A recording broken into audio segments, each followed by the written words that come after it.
Welcome to my channel, Bias Fanatic, the #1 place for unbiased sports news. Do me a favor, like and subscribe to the channel for more content around the sports world.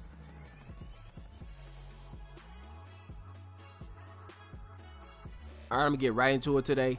The college football playoff is expanding to 12 teams beginning in 2024. My question is why? Are there 12 teams out there any given year that have a realistic chance to win a championship?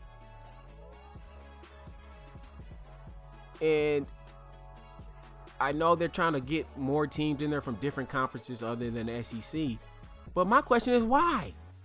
So they can get demolished? Look at this. This isn't even fair. So you put 12 teams in there, there's going to be more SEC teams in there. They might have 4 in there. And it's going to be the same result.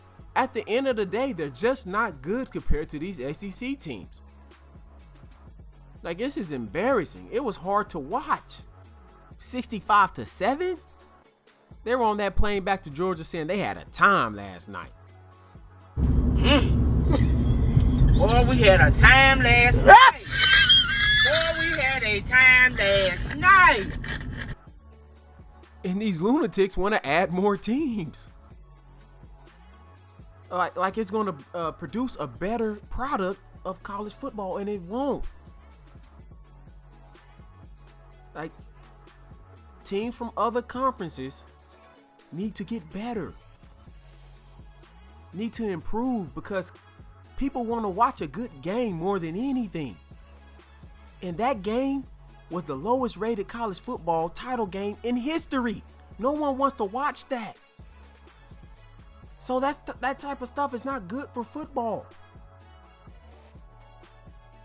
Like, why do we need 8 more teams when we know that most likely the SEC champion or the runner-up will win the whole thing? The past 20 years, 14 out of the 20, an SEC team has won the championship.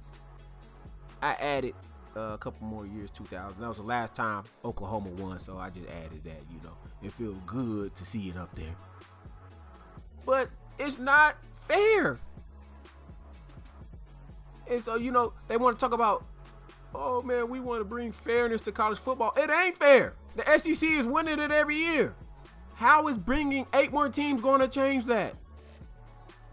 You're going to get people more opportunities to get their ass beat. You only really need the 2 top SEC teams and 2 at-large bids. If you wanted to add another automatic, you could do Big Ten. But those Big Ten teams, they get in these games and the lights are just too bright for them. Get those lights off. Off. Turn them off. They're too bright. Turn them off. Let's go. Ready? Turn off the lights. Turn off the lights. Turn off the lights. A large reason why the SEC dominates is because they have the best players. The Heisman, the best player in college football, the past 20 years, half have been from the SEC. And you can add 4 more when Oklahoma goes there. You know, Oklahoma and Alabama both have 4 each. That's 8, right? You can do the math. 6 non-SEC teams have won a Heisman the past 20 years. You see what I'm saying? Like, the talent level is just that big of a gap that it doesn't matter. That's my whole entire argument. When you look at the team rankings, the 5th best SEC team is Texas A&M as far as recruiting. They're 10th in the nation. If you include Oklahoma and Texas, they're 7th in the SEC and 10th in the nation. Out of all the Power 5 conferences, and I'm an Oklahoma fan, and we've lost to the SEC quite often in these championship games. We found out that they're the real deal. Yeah, we definitely found out. We haven't won since 2000, and largely due to the SEC teams, LSU, Georgia, Alabama, etc.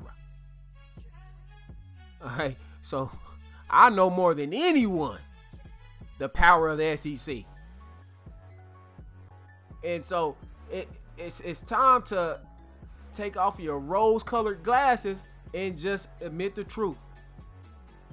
The rest of the country is just not built for tough. And we need to improve our players, improve our coaching staff, improve recruiting. We're going to have to pay the big bucks to get these recruits, especially that D-line and O-line, into the non-SEC world. And if we can't do that, let's keep the teams to 4. I could be wrong. You guys let me know in the comments below. And until next time, peace.